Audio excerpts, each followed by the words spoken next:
श्रद्धा आणि संस्कारांचा संगम. शिंदे कुटुंबियांची आगळी वेगळी परंपरा. पन्हाळा तालुक्यातील बोरिवडे हे गाव. इथं परंपरा फक्त जपली जात नाही तर ती पुढच्या पिढ्यांसाठी जिवंत ठेवली जाते. शिंदे कुटुंबियांची अशीच एक अनोखी आणि थक्क करणारी परंपरा सध्या सर्वांचं लक्ष वेधून घेते. पन्हाळा तालुक्यातील बोरिवडे गावामध्ये शिंदे कुटुंबियांनी गेल्या तब्बल 10 पिढ्यांपासून एक आगळी वेगळी परंपरा जपली आहे. सन 1709 पासून या कुटुंबातील कोणतीही व्यक्ती मयत झाल्यानंतर तिच्या अस्थी जतन करून गावाच्या मध्यवर्ती ठिकाणी उभारलेल्या थडग्यामध्ये ठेवण्यात येतात. या थडग्याला विशेष असे 3 छिद्र तयार करण्यात आले आहेत.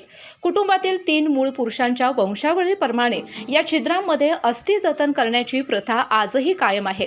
गेल्या 300 वर्षांपासून अधिक काळ चालत आलेली ही परंपरा शिंदे कुटुंबियांनी अत्यंत श्रद्धेने आणि एकोप्याने जपली आहे. आजही सुमारे 400 सदस्य असलेले शिंदे कुटुंब या परंपरेचे पालन करत आहेत. दरम्यान या ऐतिहासिक समाधी स्थळाचा नुकताच जीर्णोद्धार करण्यात आलाय. 5.5 लाख रुपयांचा खर्च करून या थडग्याला नवसंजीवनी देण्यात आली आहे. यावेळी सर्व शिंदे कुटुंबियांनी एकत्रित येत विधिवत पूजन आणि पितृगृह वास्तुशांती करून आपल्या पूर्वजांना अभिवादन केलं. या अनोख्या परंपरेमुळे बोरिवडे गावाची ओळख अधिक ठळक झाली असून पंचक्रोशीमध्ये शिंदे कुटुंबियांच्या या उपक्रमाचं कौतुक केलं जात आहे.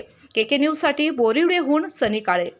बाळ, फ्रीजमधून श्रीखंड काढ ना. आम्ही पूर्वी घरीच बनवायचो श्रीखंड. त्याची चवच वेगळी होती.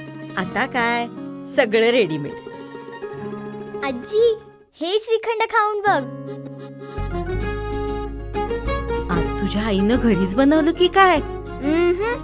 हे आहे गोकुळचं श्रीखंड. अगदी जिभेवर रेंगाळणार. जिभेवरच नाही तर मनावरही रेंगाळणार. गोकुळ श्रीखंड, मनावर रेंगाळणार.